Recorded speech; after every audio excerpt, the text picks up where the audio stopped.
Bismillahirrahmanirrahim. Assalamualaikum warahmatullahi wabarakatuh. Alhamdulillahirrahmanirrahim. Pada kesempatan kali ini saya di sini dari kelompok 3 akan menjelaskan mengenai manajemen keuangan. Yang pertama yaitu manajemen modal kerja.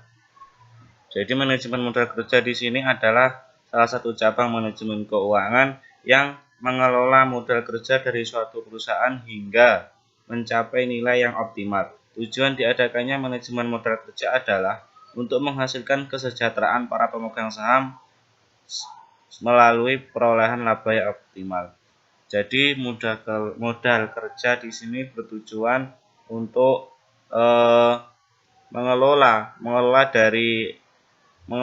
dari suatu perusahaan itu hingga mencapai suatu laba yang optimal, sehingga nantinya bisa mensejahterakan para pemegang saham yang dimana itu juga demi pemegang saham itu untuk memperoleh laba yang optimal juga. Kemudian yang selanjutnya yaitu bagian kedua yaitu pengelolaan kas. Di sini saya mengambil penjelasan dari pengelolaan kas. Langkah-langkah pengelolaan kas. Pengelolaan kas kecil keuangan dikelola oleh bagian kesetariatan atau petugas tingkat pemula atas pengeluaran tunai. Hal ini dilakukan untuk mendukung tugas pelaksanaan yang ada. Maksudnya yaitu diadakannya kas kecil yaitu agar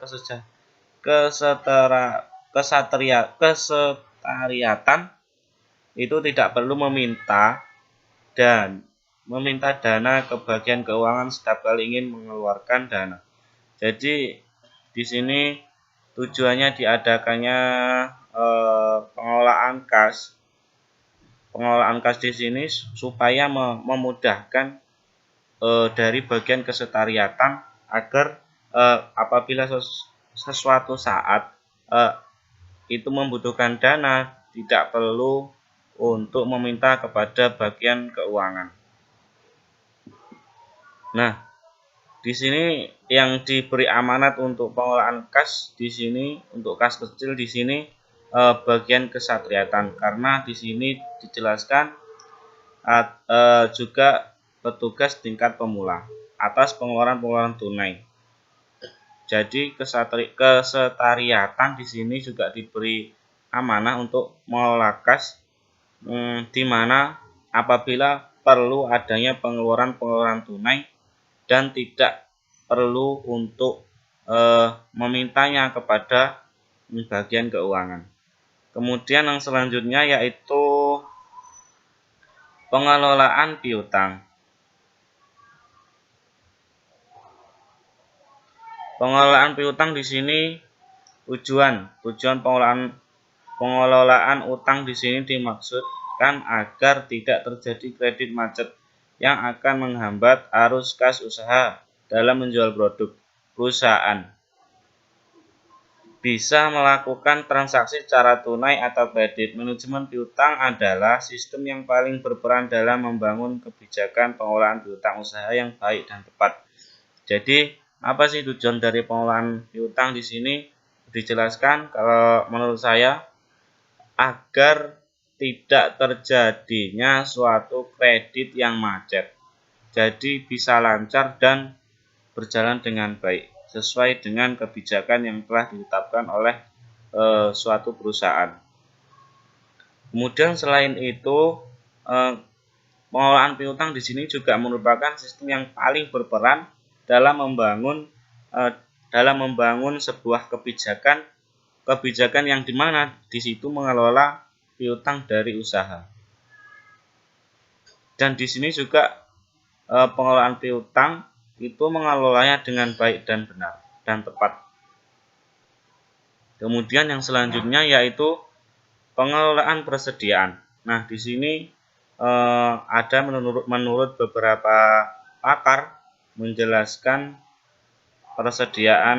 pengelolaan persediaan di sini. Yang pertama yaitu menurut Fahmi mendefinisikan manajemen persediaan adalah suatu perusahaan dalam mengatur dan mengelola setiap kebutuhan barang baik barang mentah, barang setengah jadi, dan jadi, agar selalu tersedia baik dalam kondisi pasar yang stabil dan berfluktuasi.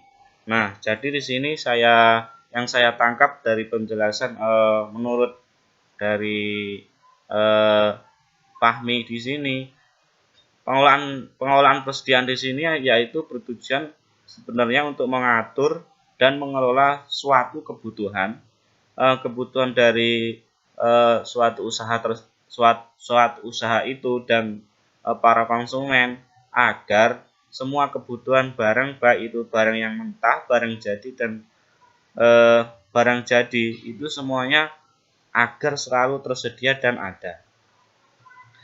Di sini juga ditambahkan baik dalam kondisi pasar yang stabil dan berfluktuasi. Jadi ya maupun bagaimana kondisi pasar, di sini tugas dari pengolahan persediaan itu juga harus selalu memantau dan mengelola dari barang-barang yang mana dibutuhkan oleh suatu usaha. Kemudian yang terakhir yaitu menurut Julian Yamit.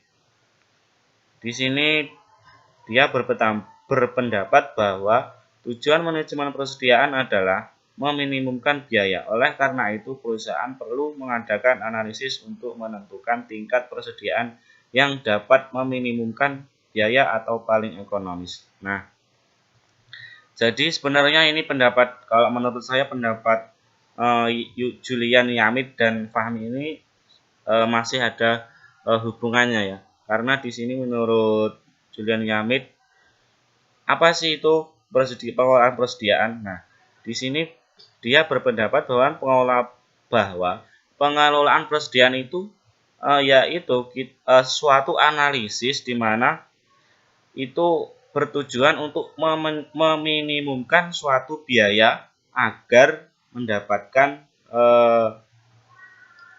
laba atau keuntungan. Kemudian bagaimana sih caranya biar tahu? Di sini dia menjelaskan bahwa mengadakan suatu perusahaan itu perlu mengadakan analisis, karena yaitu tadi untuk menggali informasi supaya dari pengolahan persediaan ini bisa mengelola, mengatur serta menyediakan barang baik itu jadi maupun mentahan. Kemudian tujuan akhirnya untuk mendapatkan biaya yang paling minimum dan paling ekonomis. Mungkin hanya itu yang dapat saya paparkan, saya jelaskan pada kesempatan kali ini. Apabila ada banyak kekurangan dan kekhilafan, saya mohon maaf yang sebesar-besarnya. Akhirul kalam, billahi taufiq wal hidayah, waridho wal inayah. Assalamualaikum warahmatullahi wabarakatuh.